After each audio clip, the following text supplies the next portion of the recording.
Okay guys, so I'm here at Come NBA, and this time I'm here to rebuild the Lakers for the 2013-2014 season.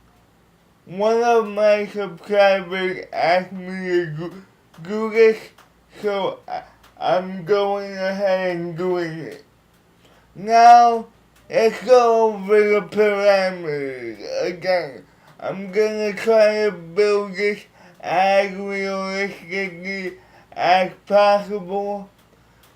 Players that the Lakers would target under Mike D'Antoni and his system, not going outside of Mike D'Antoni's system, because they're probably going to keep Mike D'Antoni.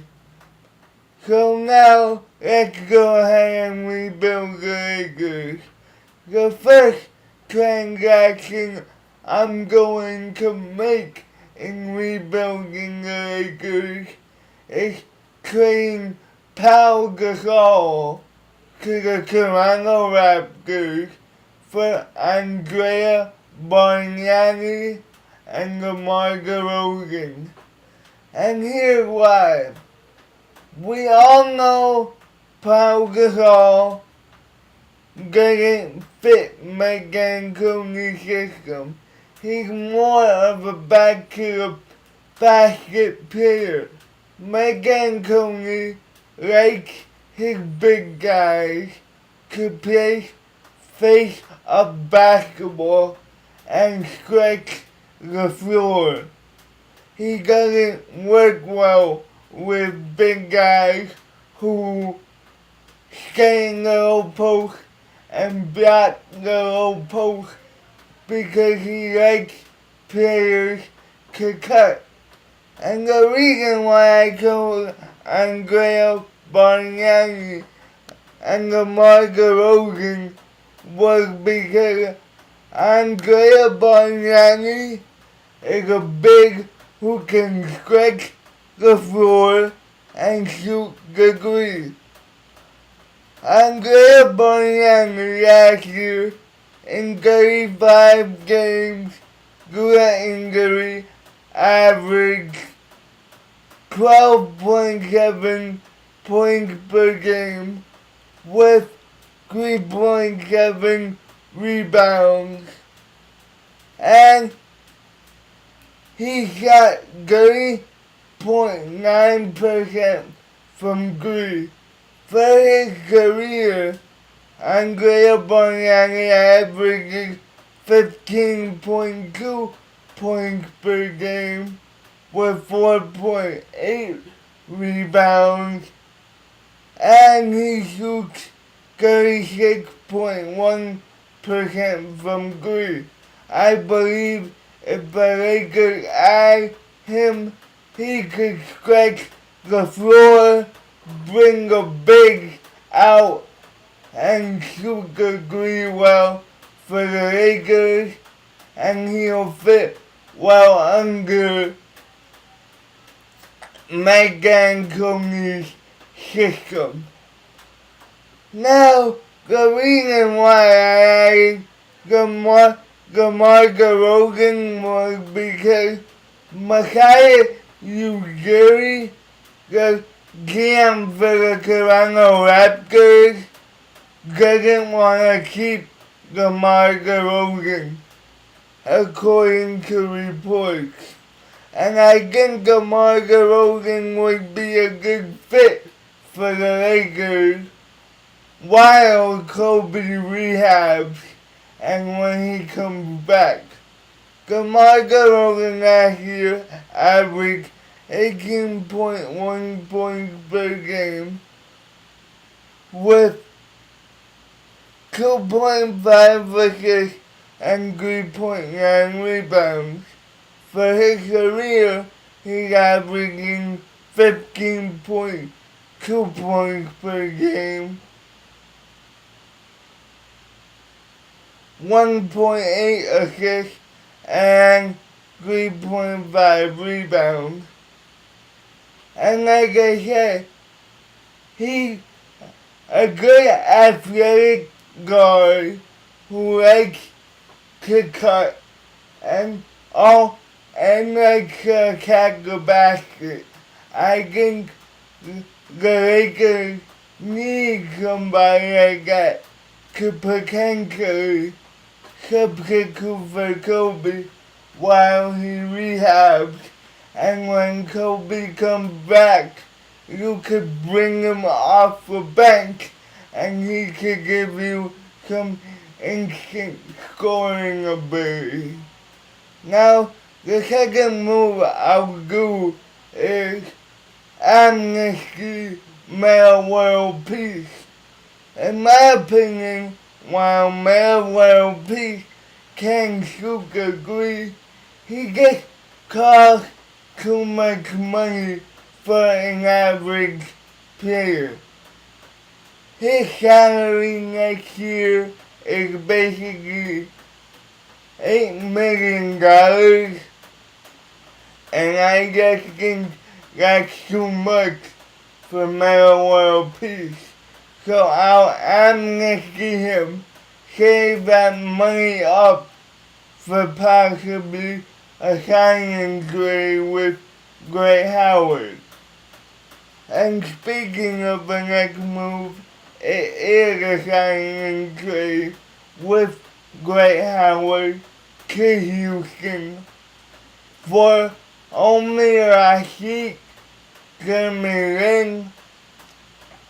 and Thomas Robinson. I like DeMar as a fit for the Lakers just simply because he was most successful under Mike D'Antoni's system when he had the ball in his hands for the majority of the time. DeMar in 35 games under Mike D'Antoni averaged 14.6 points per game with 6.2 assists. I believe for the first half of the year, he is going to have the ball in his hands if the Lakers trade for him, and he'll average about 15 and 6 and do good for the Lakers. I think those are the pieces you need. People like DeMar DeRozan and DeMar to replace Kobe, because I don't think Kobe's gonna be here until January or February. Now, the next piece is Omer Asik. I just have Omer Asik as a defensive rim protector who can average a double-double like he did with Houston last year.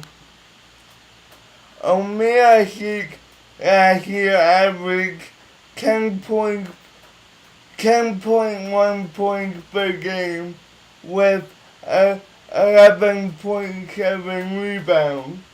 If you have him as a defensive rim protector, people like Kevin Durant, Russell Westbrook will be more hesitant to go in the paint just because they know Omer Asik would be a big body.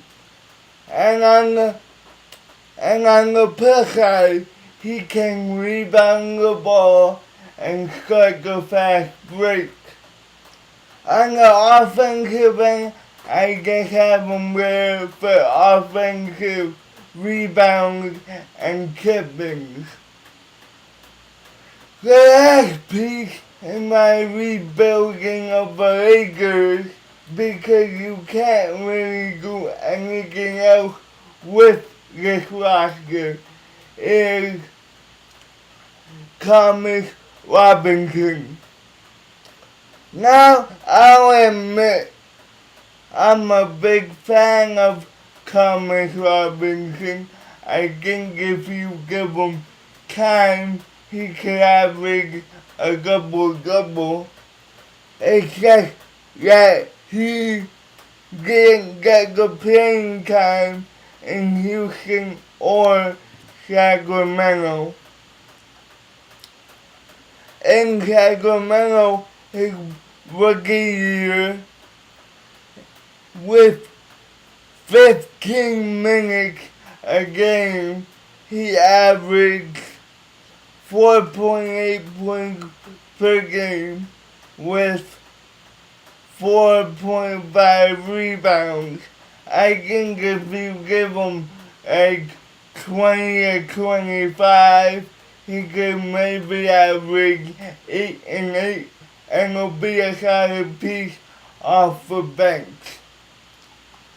Now, the rest of the roster stays the same, in my opinion, because